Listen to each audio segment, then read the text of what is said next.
The Minister of Information and Culture, Lai Mohammed, has called for sanctions against CNN over its reports of the alleged massacre at the Lekki tollgate. Hi, welcome to What's Happening. These are the top 10 stories now.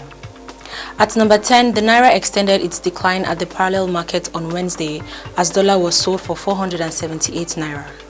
Nigeria's local currency traded at 475 Naira per dollar on Tuesday, as against the 470 Naira it traded last Friday.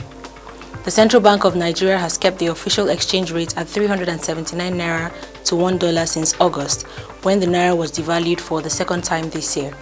According to CBN, as of November 17th, the country's foreign reserves stood at $35.54 billion, down from $35.69 billion as of October 28th. At number 9, the Senate Committee on Appropriation has said that the harmonized version of the 2021 budget would be presented at plenary on December 3, 2020. The chairman of the committee, Senator Jibril Barau, said this after some chairmen of other standing panels submitted their reports for consideration on Wednesday. The 13.08 trillion Naira 2021 appropriation bill was presented to the National Assembly by President Muhammadu Buhari in October 2020.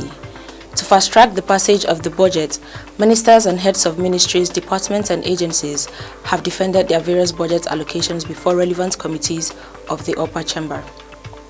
At number 8, some state government officials have testified before a panel that several plots of land allocated in the 1980s for the construction of courtrooms in Ilorin, Kwara State were sold off by former governors Bukola Saraki and Abdul Fattah Ahmed without following due process.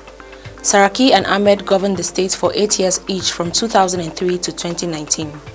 In August 2020, the state government began a probe into the sale and unlawful acquisition of government properties in the state between May 29, 1999 and May 29, 2019. At the sitting of the Kwara State Judicial Commission of Inquiry on the sales of government assets, chaired by a retired judge, Olabanji Orilonishe, on Wednesday, the Director General of the Bureau of Land, Bolaji Edun, testified that some plots of land in Tanker area of Ilorin, originally allocated to the state judiciary, were gradually sold off from 2019. At number 7, FIFA has announced plans to introduce a series of reforms to protect pregnant footballers, including mandatory maternity leave of at least 14 weeks. The sports world governing body made the announcement on Thursday. FIFA said it would put a series of reforms forward for approval by the FIFA Council next month, making them immediately applicable across all of its 211 member federations. FIFA's Chief Legal and Compliance Officer, Emilio Garcia, said the idea is to protect female players before, during and after childbirth. At number 6, the Food and Agriculture Organization of the United Nations has warned that antimicrobial resistance is threatening to become the next pandemic, with serious implications for global health, agri-food systems and economies. This is contained in a report published on the website of the organization on Wednesday. FAO called on farmers, producers, consumers to accelerate efforts to prevent the spread of drug-resistant microbes.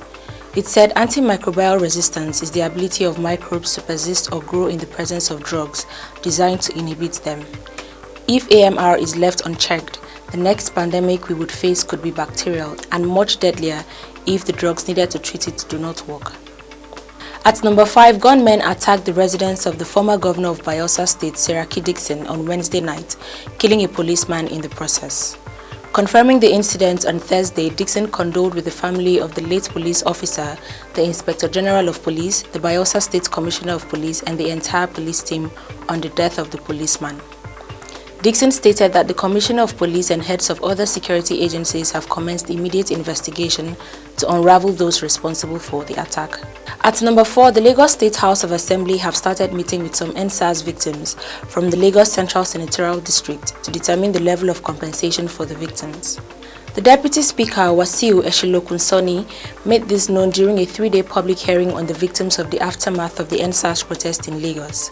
The Speaker of the State House of Assembly, Mudashiru Obasa, had on October 26th constituted a 9-man ad hoc committee to investigate the level of destruction of property and loss of lives with a view to determining compensation for the victims.